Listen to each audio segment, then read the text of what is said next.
So I just kind of wanted to make this review for anyone that's considering buying a Para 2, Spyderco Paramilitary 2 in 2018.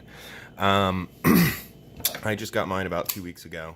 And, I was doing a lot of research, and I seem to notice that everything that's out there is kind of from when the knife initially came out. There's not a lot of recent reviews of the Paramilitary 2 just because it's a classic knife, and there are a couple key differences between these knives that are coming out of Golden, Colorado right now and the original Paramilitary 2s that first came out.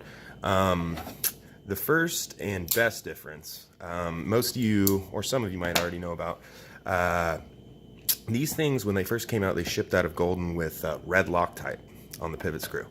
And it was a bitch to get undone. People were soaking their knives in boiling water to try and break that red Loctite. And on top of that, Spyderco's warranty was at the time that you couldn't disassemble your knife or you voided the warranty.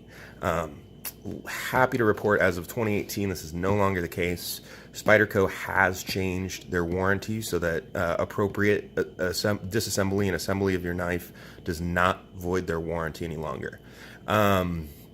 So another important thing to note, as of revising their warranty, they have started shipping these out with blue Loctite instead of red Loctite on the screws, and I can confirm, as of the one I got 2 weeks ago, they are still using blue Loctite. As of, ergonomics and things of that nature, not much has changed. I will say that they're, from the Para 2s I've handled in the past, they're shipping these out a little bit tighter in terms of,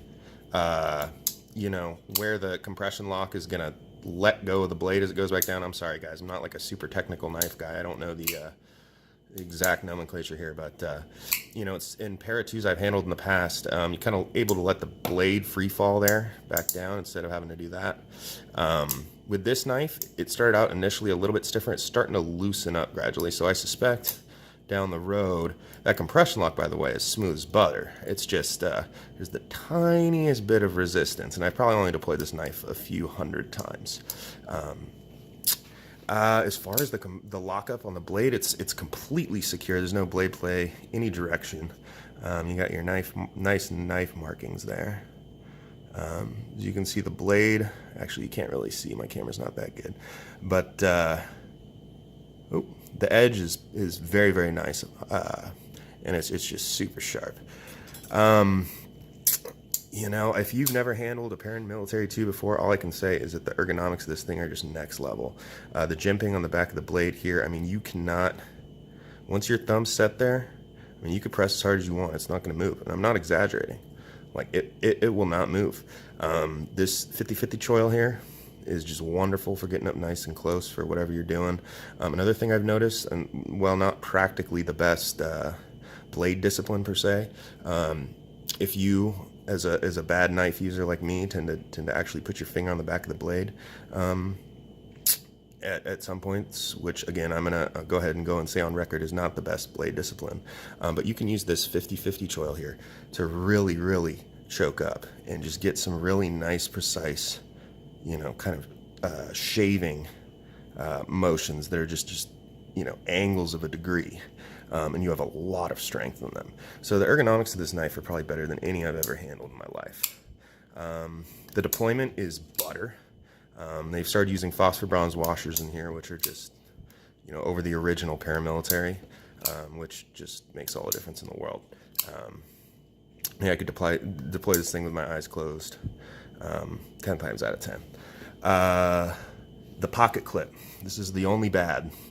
You can see the blade centering on my blade is maybe not 100%, but like 99. Like nothing I would ever, or you should ever worry about in your life. If you're worrying about that, you need to get your priorities straight.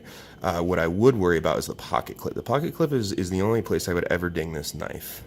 If you see, I've kind of modified mine here. I do this with a lot of my overly aggressive pocket clips because I tend to wear button-up shirts, and they really send a snag on this thing and send it flying halfway across the universe.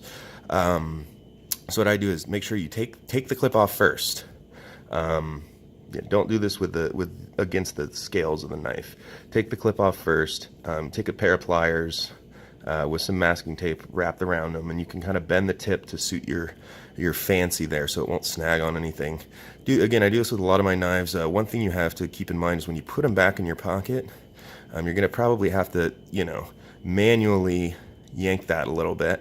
It's not hard to do. You get used to it really quick, but it requires a little bit more dexterity. I think it's a very, very fair trade-off for, having it not fly out of your pocket at random times. And, you're not trying to be the fastest and the worst when you're putting your knife away, right? I mean, I'm no blade slinger anyways, but for me, it's a lot more important to get my knife out quickly than it is to put it away quickly. But again, it's still very easy to do one-handed. Goes away nice, and taking it out, there's absolutely no difference. Oh wow, that was embarrassing. Left-handed deployment there. One thing I would say is that my compression lock is, although the lock itself is smooth as butter, the blade, we're not quite at the point where it's free falling yet. We're getting there. I've heard this is fairly typical of new Spydercos, and it should loosen up.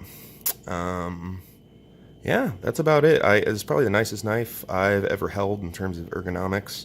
The blade steel is SV30, or S30V, excuse me. I'm not like a super steel guy. From what I understand, it's good, but not phenomenal. Some people would prefer like an S35V, or, I know they make like a Burple edition in S110. So that's also an option for you guys out there. The DLC coating is unlike any coating I've ever had on a knife. I've chopped some fairly hard stuff in the last 2 weeks, and just cleaned it with a little bit of rubbing alcohol, and we are golden. I could maybe oil it a tiny bit, but anyways, that's the review. Trade, sorry it was so long, but there's a little bit to say. Although nothing groundbreaking, there's some important stuff. So yeah, let me know if you have any questions. Be happy to answer them. Take care, guys.